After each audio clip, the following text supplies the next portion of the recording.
For every operation, they would give the victim a coin, letting them decide for themselves whether to seek revenge. Josh chose revenge. The squad sprang into action immediately.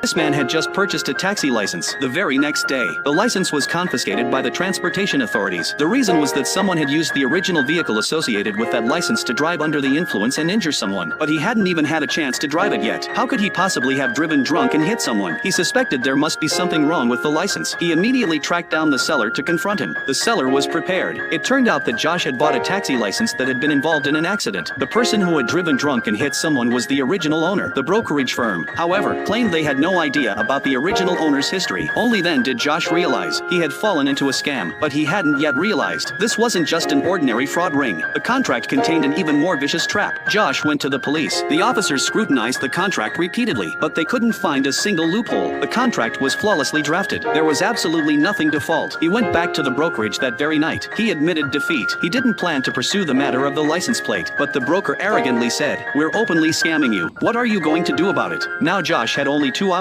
Either pay a huge bill for car repairs, or face a lawsuit from these people. As an ordinary taxi driver, he simply couldn't come up with that much money. He had no choice but to turn to his former boss, Matt. Matt ran a taxi company on the surface, but in reality, he specialized in helping people get revenge. Josh asked him for a loan. Matt said he'd get the money tomorrow, but upon further questioning, he realized Josh had been scammed. Matt immediately decided to step in and help him. They quickly figured out the scheme. The scammers specifically bought license plates from drivers involved in DUI accidents at rock-bottom prices. Before the license was officially revoked, they'd quickly resell it to someone in desperate need. At the same time, they'd sign a carefully crafted contract to set a trap. Afterward, they'd use various excuses to keep extorting the buyer. Although they were despicable, on the surface, they weren't breaking any laws. The law couldn't find a way to pin anything on them. Of course, Matt's revenge squad never took the conventional route. Before every operation, they would give the victim a coin, letting them decide for themselves whether to seek revenge. Josh chose revenge. The squad sprang into action immediately.